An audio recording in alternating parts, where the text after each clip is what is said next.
A very good morning to all my students. I'm back again with a new topic of English grammar, lesson 19, sentences, simple, compound and complex. I hope children you have watched my previous two videos of phrases and clauses. If you are able to identify phrases and clauses, then this topic will be very easy for you. In this lesson, we are going to talk about types of sentences. Basically, there are 4 types of sentence, but this year you are going to concentrate only on the 3 types of sentence. The first type is simple sentences, compound sentences, and complex sentences. Before starting this topic, there are some basic points that you must remember. A clause. What is a clause? A clause as a subject and a finite verb of its own. Finite verb means the real action done in the sentence. Okay.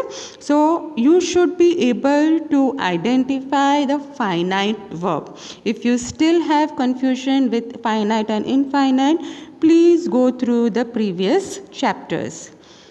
So a clause should have a subject and one finite verb. Now, sometimes a clause makes a complete sense and some clause does not make a complete sense, or it depends on the other part of the sentence. So the clause that can stand on its own is called the main or the independent clause. That is, it has a subject, it has a finite verb and it makes a complete sense. Okay, so those type of clauses are called independent clause. A clause that cannot stand on its own is a subordinate clause or a dependent clause. That is, the meaning is incomplete and it has to depend on the other part of the sentence. So such type of clauses are called dependent clause. So remember independent clause and remember the dependent clause. When you get two independent clause in a sentence, they are called coordinate clauses. A sentence may be made up of one or more clauses. A sentence can have many finite verbs. So please remember these points. If you remember these points, then you will be able to identify the types of sentences. So let's move on to the first type, simple sentences. A simple sentence contains a subject and a verb.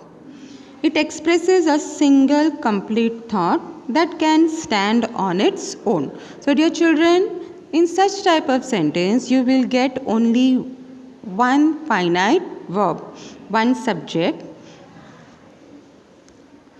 and it should make a complete sense. Example, dogs bark. Here dogs is a subject, bark is a finite verb and the sentence is complete. The earth moves round the sun. The earth is a subject, moves is a finite verb.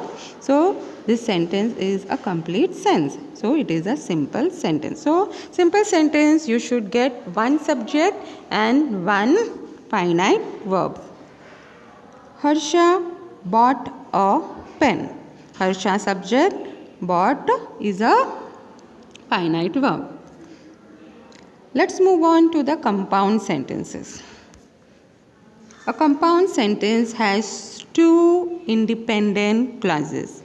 An independent clause is a part of a sentence that can stand alone because it contains a subject and a verb and expresses a complete thought. Okay, so if you get two simple sentences together and it is joined with a conjunction, basically a compound contains two simple sentences. These independent clauses are joined by a conjunction for, and, nor, but, or, yet, so. So two simple sentences joined with the conjunction for, and, nor, but, or, yet, so, then such type of sentence is called compound sentences.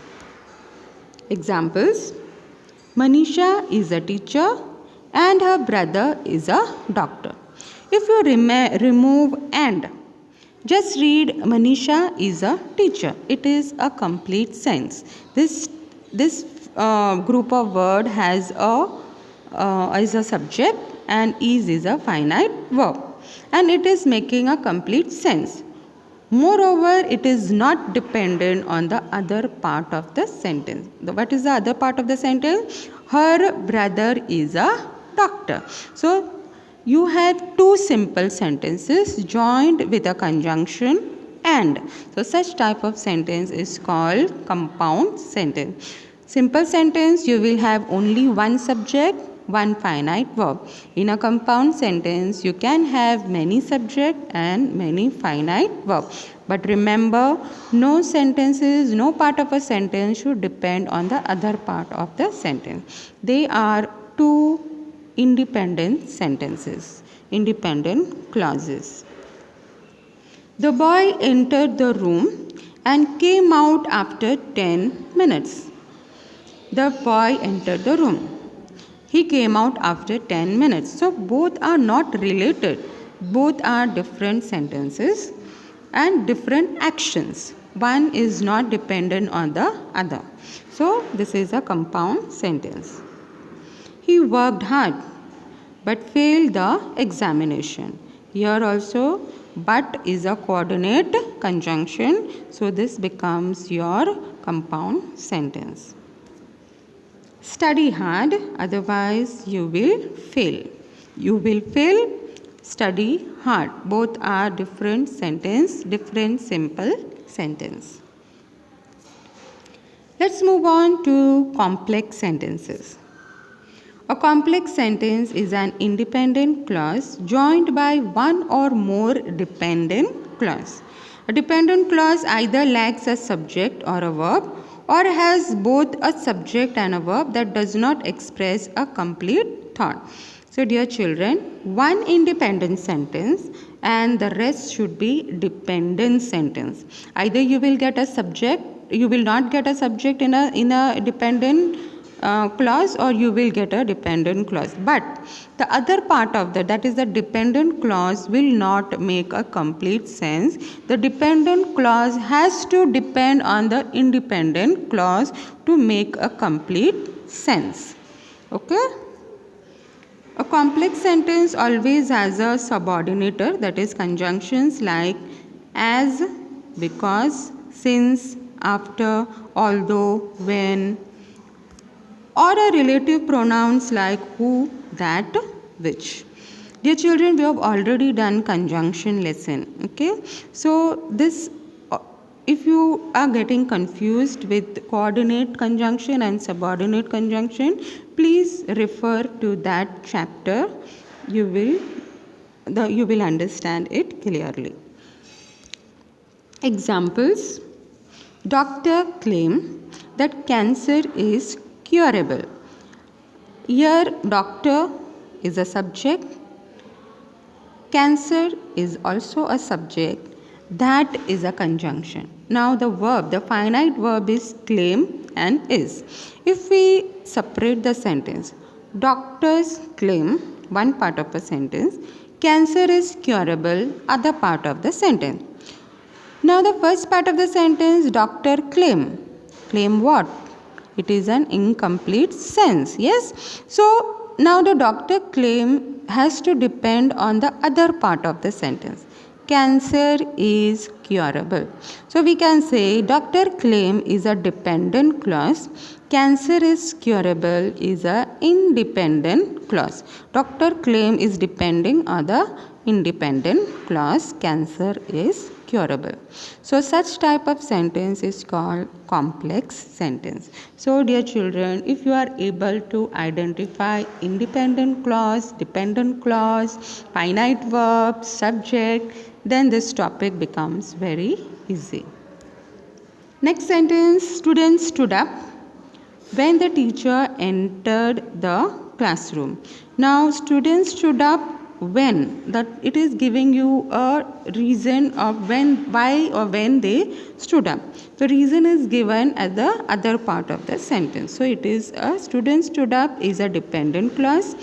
When the teacher entered the classroom, students stood up is an independent clause. When the teacher entered the classroom is a dependent clause.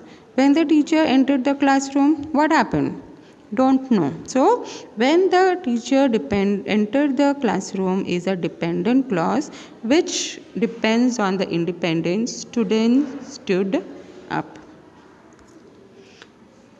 Next sentence. The teacher punished the students who told a lie. Now let us separate the clause. The teacher punished the student, one clause. Told a lie, another clause. So you remember now the other clause, told a lie, is not a complete sentence. Yes. So it has to depend on the first part of the sentence. So the teacher punished the student is an independent clause. Told a lie is a dependent clause. So this is a complex sentence. Thieves left the place as soon as they saw the police. Thieves left the place, first clause, as soon as they saw the police. What happened? Don't know. So it has to depend on the first part of the sentence. So they saw the police becomes your dependent clause. Hope children you understood. Let's go through the exercise that is given in your grammar textbook. I have solved 5 sentences and I expect you to please solve the rest of the sentence keeping the rules in the mind. First sentence.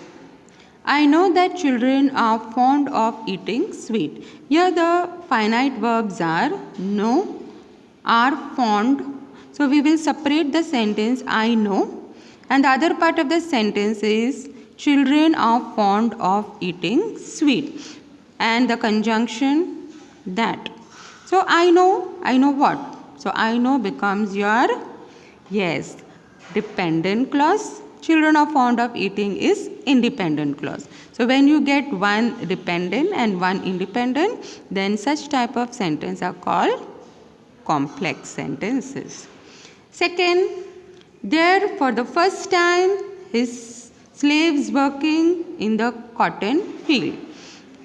Here you have only one finite verb and that is working. So no conjunction, no second clause, only one sentence with a one subject and one finite verb. So it is a simple sentence. Third, sound teeth are necessary for the proper digestion of food.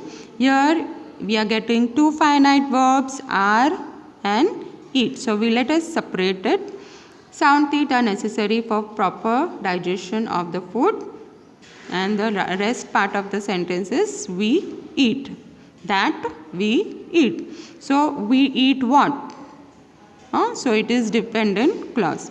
And we have one independent clause and one dependent clause. So it becomes a complex sentence. Number 4. She cannot even read or write, but she pretends to be highly educated. Here we have finite verbs cannot read, write, and the other part pretends. Let's separate. She cannot even read or write. She pretends to be highly educated. Both are simple sentences connected or joined with a conjunction but. So it is a compound sentence. Fifth one. In spite of being very old, this car is in good condition. Here we have only one finite verb is. No conjunction, no dependent clause here. So this becomes simple sentence. Dear children, please try to solve the rest of the sentences by yourself. Hope you understood. Please go through the previous videos of conjunctions, phrases, clauses, and then come back to this video. Very interesting chapter. You will understand this. Thank you.